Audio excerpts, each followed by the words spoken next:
Who is your hero? I'd like to talk a bit about this in two parts. It's fairly long and I want to keep it short for you. Um, I did this message a long time ago to a group of teenagers at Sukkot, and it never loses value. So I thought I'd put it together and put it out there for you to hear. And as I've seen more movies and entertainment about superheroes, I've realized how important this message is. We're bombarded daily by visions, by words, by deeds of superheroes. Everybody wants to talk about superheroes. So I'm putting this out there, and I pray that it is a blessing to you and that you will share it with others as well. I might go ahead and admit that there are people out there who believe there is an agenda. I'm not going to talk about that. I'm going to strictly stay to biblical ideas and not divert in any way to any sort of agenda. But we all have access to things, and I know that you have access to this information if you wish to look for some sort of agenda. So, who is your hero? We all look up to people for one reason or another. We are intrigued by people who can run faster, jump higher, have more creativity, sing great, and dance great. Also, people who are more intelligent than us, better looking than us, or have a great personality. All of the above tend to get the spotlight.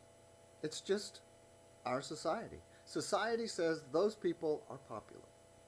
YouTube has changed that.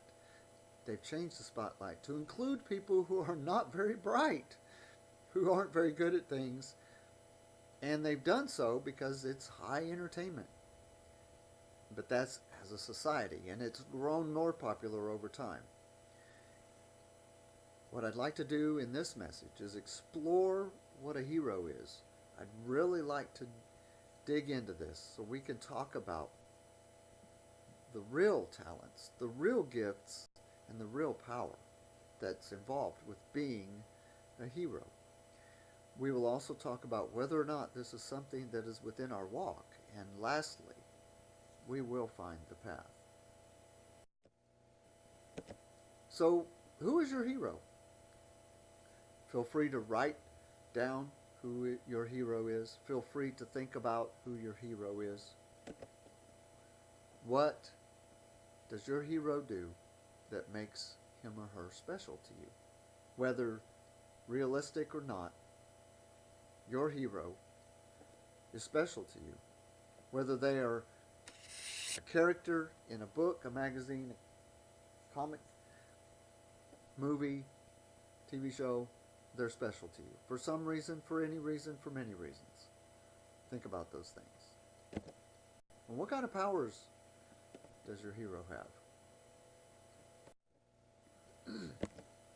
Now that you've answered these questions, let's set that aside and move on to answer those questions more generally. What is a hero? Dictionary.com defines a hero as a person noted for courageous acts or nobility of character. A person who, in the opinion of others, has special achievements, abilities, or personal qualities and is regarded as a role model or the ideal person. The principal male character in a story, a play, a film, etc. A being of godlike prowess, beneficence, who often came to be honored as divinity, a warrior chieftain of special strength, courage, or ability, an immortal being, a demigod, someone who is lifted up above all the others and pretty much proclaimed as a god. Do we do that with people in our lives? What kind of people are they? Are they even real? What do heroes do? What do real heroes do? They achieve greatness by obtaining trophies, titles, etc. They save the world from destruction, and they fight evil. I say real heroes. The heroes in our lives do these things. And I, I'm with you. I understand that. And I use that to better myself. I was a huge fan of Michael Jordan back in the 80s. I followed his career from his late days at North Carolina all the way to through the Chicago Bulls time. And what made him special to me was I also played basketball. But I was in a sporting accident when I was 13, 14 years old. When I was just still young, I had a concussion and I lost 3 days of my life. I was in an accident and I was taken to the hospital and I don't remember anything for 3 days. But when I woke up, when I regained my senses, I was in the hospital room and my parents had left me for the evening, and I turned on the TV and I watched Michael Jordan score 63 points against the Celtics in a playoff game. That's the first memory I have after 3 days of not having any memories. But he was my hero because I played basketball, I cared about basketball, I lived and breathed basketball. But after that accident, I was disabled. I was at a loss because I had functions I needed to regain. And so there I looked up to him, and I looked to him as my physical leader, my physical hero, a person that I could look to and try to strive to be like in a physical sense. And I did all I could to be like that. And I am a pretty good basketball player. And I owe it all to the fact that I looked to him for that physical example. Obviously, that can only take you so far. Then you have other things in life that you have to do and other people that you have to connect with. So we're talking about superheroes. We're talking about heroes of physical. What kind of superheroes have powers? Each and every superhero has powers. And if you go to this website, www.superherodb.com/powers, for the entire list, you'll see a ton of superhero powers. Let me name a few. The ability to walk through walls, the ability to be invisible, the ability to come back from the dead, the ability to not die, the ability to kill, the ability to be immune from disease, the ability to cause disease. Any quote-unquote power that you can think of is probably on this website. The sad thing is, all of these powers are available through our Father in heaven, but not as mere mortals. We would await that second coming and be spirit beings, be part of the spiritual family of Yeshua and of God our Father. And I'm not going to detail any of that, but I think it's important for you to see that we live in a day and age where everybody's looking for a hero, and these heroes are on the screen everywhere. And they're bombarding us, and they're telling us, look at us, look at them. Don't you want to be like them? Don't you want to be able to stop a bullet? Don't you want to be able to jump higher than a skyscraper? Don't you want to be able to do whatever? Well, absolutely. As humans, we want to be able to do things like that because it would make us special. But we are special. We're special because our Heavenly Father wants a relationship with us. Not because we can be better at something or do something special that somebody else, not anybody else in the world could do. We have to be us. That's what makes us special. We have to walk the walk. So, is this what we should do? We should look up to these people, these characters? Should we put them on a pedestal and call them heroes? Do you really want to be like them? I believe that these heroes block our views of true heroes, the biblical heroes, the ones that walked faithfully in Yah's way. These worldly heroes are trying to take the place of our true Savior and our loving Father in heaven. Like I said, they're standing between us. They're blocking the view. They're trying to make our vision go a different way. Instead of visualizing the walk that we should be on, visualizing the Torah and how to truly walk in the Torah, we have these superheroes, and they are attempting to sidetrack us. And who's the great sidetracker? That would be Hasatan. Is he behind this? Absolutely. So what am I getting at? Well, let me ask you some more questions as we get further into this. What kind of path will these physical heroes lead us down? Is it a physical fulfilling path or a spiritually fulfilling path? Well, it's a physical path, not a spiritual. It's all about us as humans and how good we can be and how much better we can be than other people. Can we obtain any of our superheroes' attributes by following them? No. Will these attributes help us to live a better life on earth? No. Where should our focus or our attention be? Obviously on the biblical heroes. Obviously on God's Word and the path that Yeshua walked. So for the rest of this message, and I'll do a part 1 and then a part 2. For the first part of this message, I will go through the first 4 points, and then in the second message, part 2, I will detail the last 4 points that I have for who is your hero. I will give you information for finding and becoming a person who can help you follow the spiritually fulfilling path. We all want to be somebody's hero.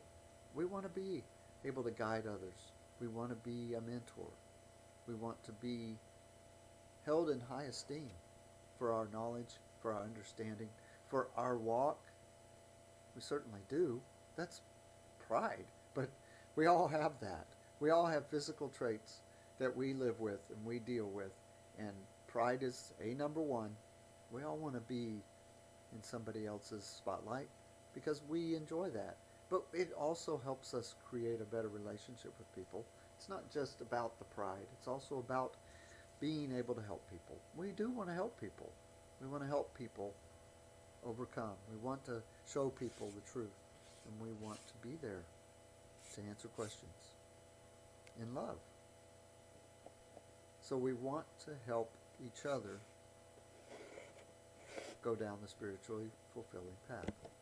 So these people, they may become truly special people in your life if they aren't already. I would not call them heroes as much as I would call them mentors and teachers. Our parents, our grandparents, our brothers, our sisters, our aunts, our uncles, family. Usually your family is very special to you, and usually it's your family that becomes your hero, your dad or your mom, depending on who you are and what you see in them. My dad was my hero for years. Man, he worked hard. He provided for our family. He worked very hard.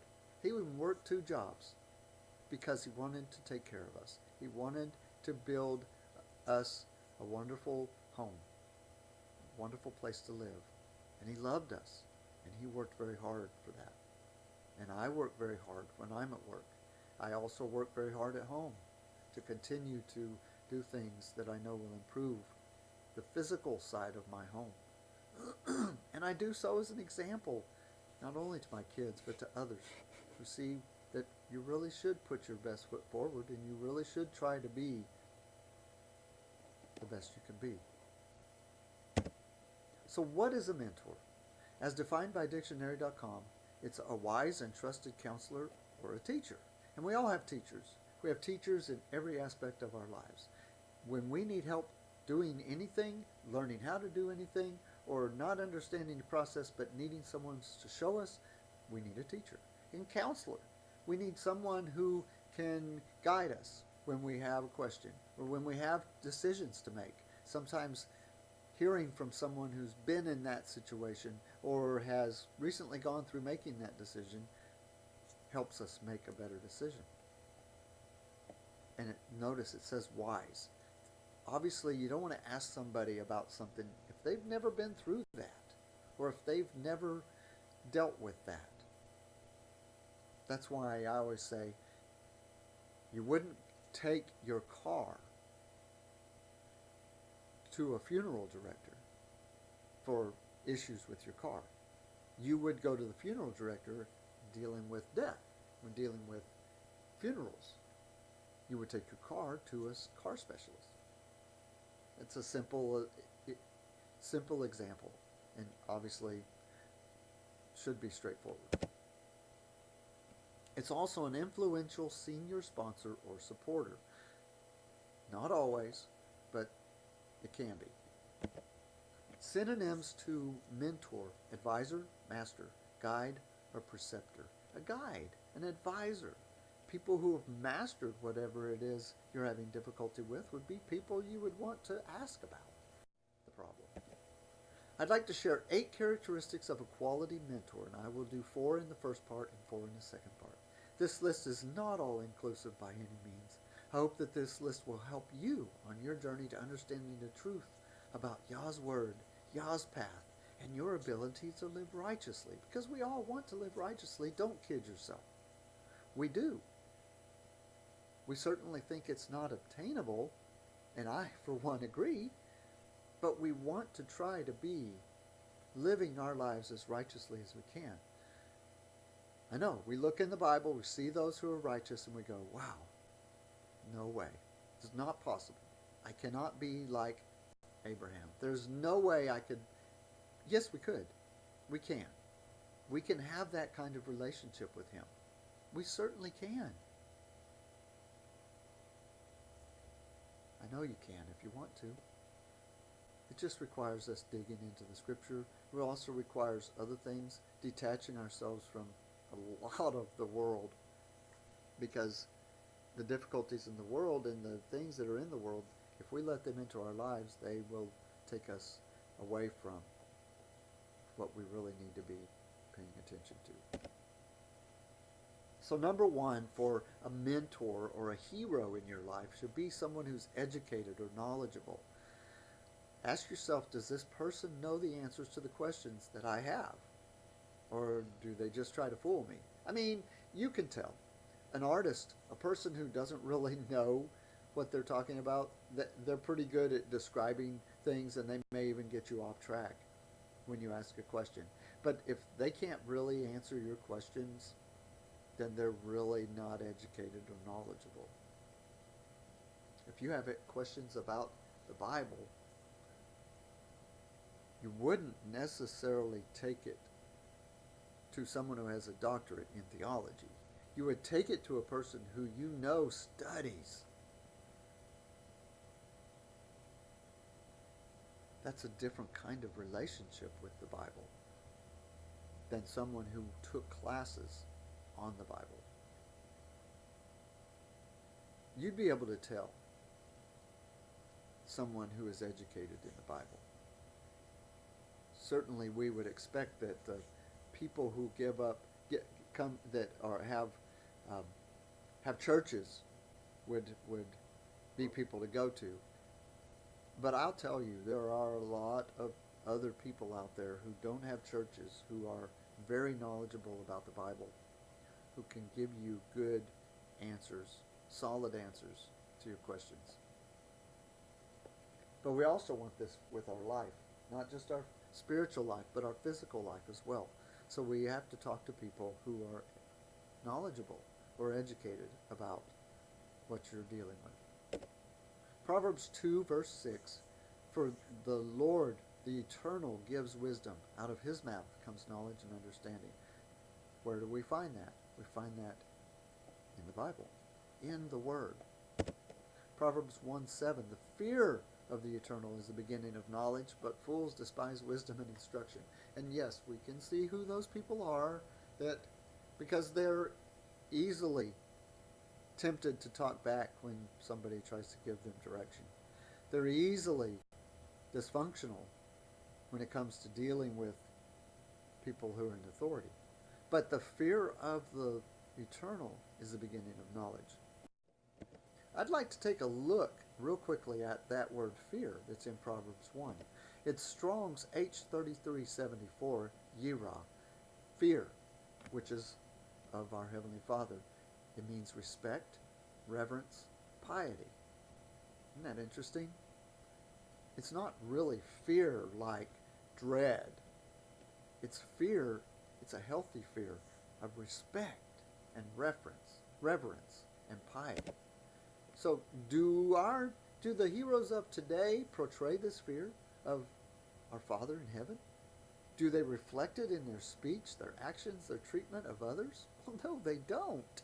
They are very much individual people, individual characters dealing with things on their own, attempting to do that without any help, especially from heaven.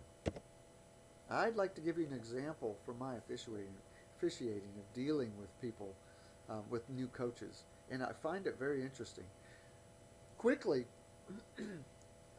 last year when I was officiating, I came across several coaches who were new, and it's easy to tell the new coach because you blow your whistle and you call whatever you're calling, and you get done with that, and you're at the table, scorer's table, and there's both coaches are usually pretty close to that, and you get one coach that says, "Hey, come here," and you walk over there and he says, "What was that?" And you tell him what it was, and he says, "Never heard of it." Then you know you're dealing with a new coach. Why would he never hear of it? Each and every coach at the beginning of the year, whatever sport they're coaching, gets a book, a rule book, and they're supposed to read that. You think they're reading those things? I would say they probably aren't. Especially if they're a first-year coach. They're going, "Oh, you want me to read what?" I mean, they're a coach and a teacher. They have a lot on their plate, and what's the first thing that's going to be set aside? That book. They're going to think they can do it. It's not going to be a problem. Move on. Well, as an official, I have the ability then to teach this coach about whatever it is that I called and help them because I'm knowledgeable, and I can help them to understand what that was, and maybe through that somehow guide them to understand that their kids need to learn it as well. But it baffled me. I dealt with that quite a bit last year, and I was saddened to know that what I considered simple rules, coaches had no idea about. Number 2 is character, as defined by dictionary.com, moral or ethical qualities of honesty, courage, or the like. Integrity. These are all words that are very absent today in describing anybody. Morality, ethical qualities, honesty, courageous, or integrity. These are all disappearing quickly from our society. From anybody. I mean, we've had some really devastating things happen to churches, organizations, to all sorts of people just in the last decade, but certainly in the last 30 years. We've had people who we would consider to be moral or ethical or have integrity get into a lot of trouble. And it's difficult. Your hero should be courageous, but standing up against another man does not make them courageous. Following the Father, standing up for the truth, makes them courageous. See the difference? Not what we believe in, but what the Father wants us to believe in, or how the Father wishes us to walk.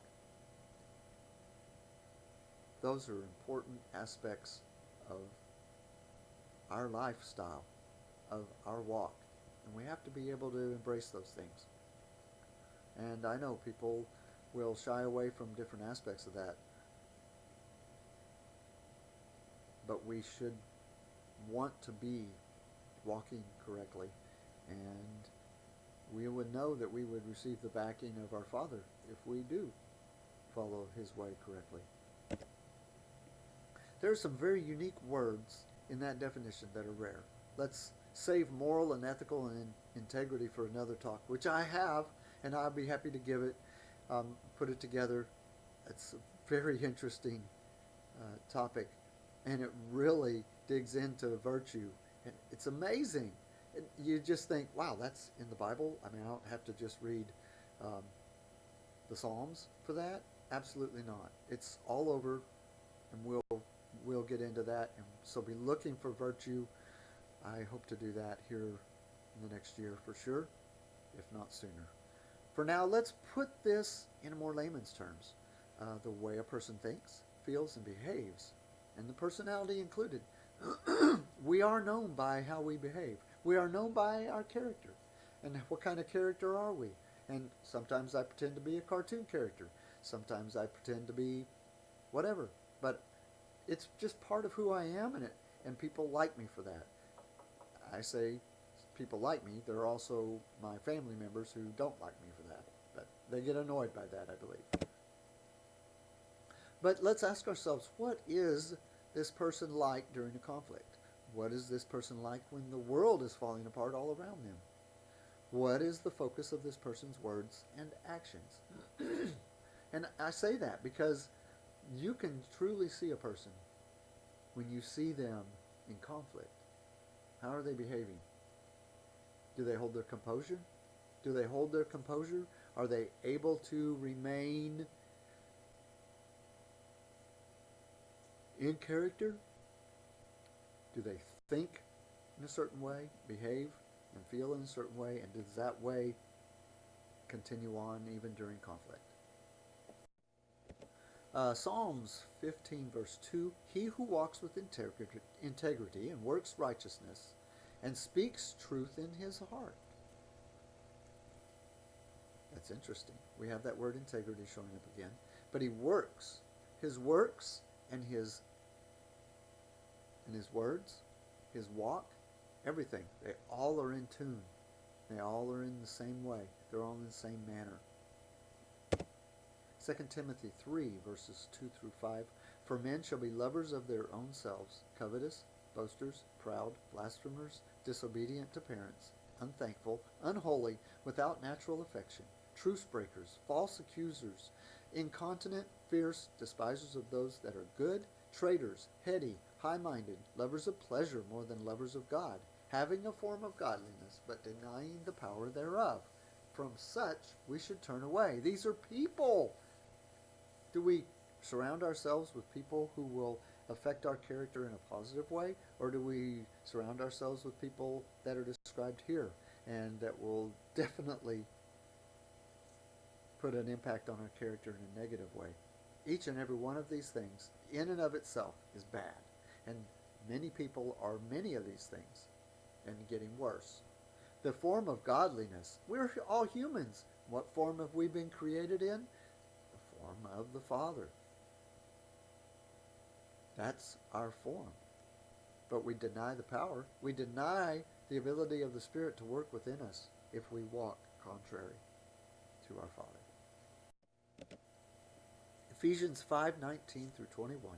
Speak to yourselves in psalms and hymns and spiritual songs, singing and making melody in your heart to the Eternal. Give thanks always for all things unto Yahweh and the Father in the name of Yeshua HaMashiach, submitting ourselves one to another in the fear of Yah. When you have the opportunity, when you are idle, do you speak of psalms? Do you sing hymns? Do you sing spiritual songs? Yes, people say they can't sing, but you can talk them. You can say them. You don't have to sing them. Are these things in your heart and therefore bubbling up into your mouth? when you're idle? They should be. They should be in the character of the people that you want to surround yourself with, the people that you look up to, the people that help you with your life, with your walk. They should not be very far away from these things at any given time. Let's go to number 3, which is availability. Can this person make time for you when you need help? And I know, as this world continues to move along, it seems like time gets tighter and tighter and tighter. If this person's not available to meet with you when you need help, when you have questions that need answered, if they can't come and if they can't arrange to meet with you on whatever level in order to discuss, then the purpose of this arrangement is defeated. Sometimes it's where we are. Most of the time it's just when we are. When we are in need of help. Think about it. Do the people that you need help from make time for you or have time for you? Time is free. However, it is truly valuable to those that you share it with. Think about it.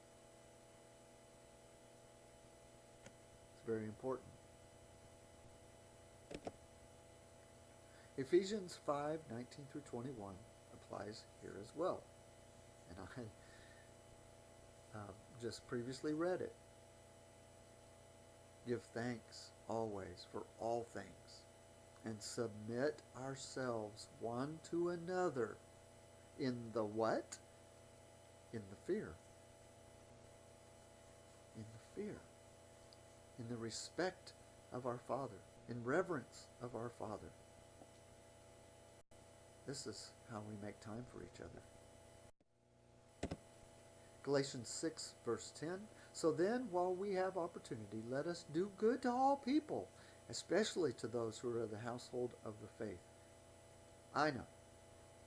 We say, I throw myself out there for everybody, and most people just trample right over me. I understand that. Those people don't need you. Don't worry about it. Wait for people to need you. Look for people to help. And those that will be thankful should be those in the household of the faith. Should be. Not always the case. But your time is valuable to somebody. You'll find those people. And make sure you share with those that give of their time, that you are thankful that they've shared their time with you. Another way to say this is priorities. When people need help and call upon others, what's the response? Are they very interested in helping? Or do they put you off because of other priorities, other thoughts, other ideas, other actions? We close with number 4 on the part 1 of Who is Your Hero? Number 4 is caring. Caring about the success of others as much as your own. So who reaches out to you when you fall or when you fail? Who reaches out to you? Is it just family? Is it your husband or wife? Is it your kids? Is it your sibling? Who is it? Who reaches out to you when you fall? Does anybody reach out to you when you fall? Do you reach out to others when they fall? Think about it. Remember, we aren't just talking about a physical falling to the ground. We're talking about spiritual failure as well. Sin. We're talking about shortcomings. We're talking about character flaws. We're not talking about just physically falling on the ground. But we do need help from that. We need help up from those things, but we need emotional help when we fall emotionally, when we fail, when we feel like we have succumbed to something and we need help getting out of it. Communication is very big to me, very big. And when I can't get people to communicate with me, I feel like I've reached out to them and they're not reaching back. And that frustrates me, because we should all have two-way streets with people. We should have a two-way street with everybody.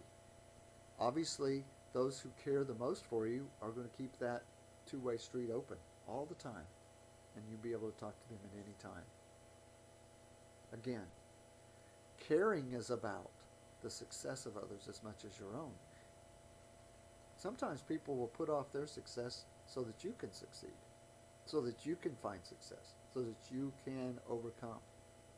Those are truly outstanding people. But you do also have to pay attention to what their motivation is. Who are they, and what's their motivation for that? Acts 20, verse 7. On the first day of the week, when we were gathered together to break bread, Paul began talking to them, intending to leave the next day. And he prolonged his message until midnight. When you think about it, if you have a plane to catch tomorrow morning, 8 a.m., and you know you have to get there early because you have to go through the process of getting checked in and going through security, you want to leave pretty early, which means you probably want to go to bed at a decent time. You pack your bags, go to bed, and be ready to go so that when you wake up, you can head to the airport. You certainly wouldn't want to have a bunch of people get together and you be part of that. It's just what we do. We want to make sure we get a good night's rest and we're ready for anything that might cause us frustration. Paul knew he was going to be leaving the next morning, the next day, and he still served the people. He gave a message, and he just continued to answer questions till midnight. Notice he had plans, but he gave in to the needs of the people. You think about it. If you have questions and people want to put you off, are they really there to help you? Are they really going to help you? Or they have priorities that put you near the bottom of the list? Romans 15, 1 through 2. In the complete Jewish Bible, so we who are strong have a duty to bear the weaknesses of those who are not strong, rather than please ourselves. Each of us should please his neighbor and act for his good, thus building him up. Loving your neighbor, it comes in many forms. One of the forms is for us to go and help bear the burdens for those that are weak. It pleases them. Does it please us? We'll have a good feeling inside. And that feeling is wonderful when you help your neighbor. We're there to build others up. Why wouldn't we? It's an awesome opportunity to serve your brother.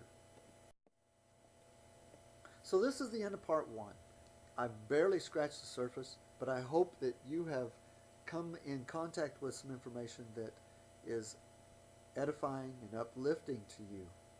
I pray that you are diligent in seeking the truth, that you can reread these scriptures. You can start thinking about where your focus really needs to be, whether it's physical or spiritual, and help you continue to walk down the path that is towards righteousness. We absolutely want righteousness, and we want a wonderful relationship with our elder brother and our loving Father in heaven. I pray for shalom in all aspects of your life. I pray that this part 1 is going to bring you peace and shalom, and it fills you with truth and understanding. And I know this is an interesting thing. It's an interesting aspect of the walk, and it's something we really don't pay attention to. But every time I see someone with a superhero t-shirt on, something that identifies as a superhero, I shake my head and I realize where their priorities are. And it's unfortunate, but it is the way it is. So until we talk again, until part 2 is out there, I pray blessings to you in all aspects of your life.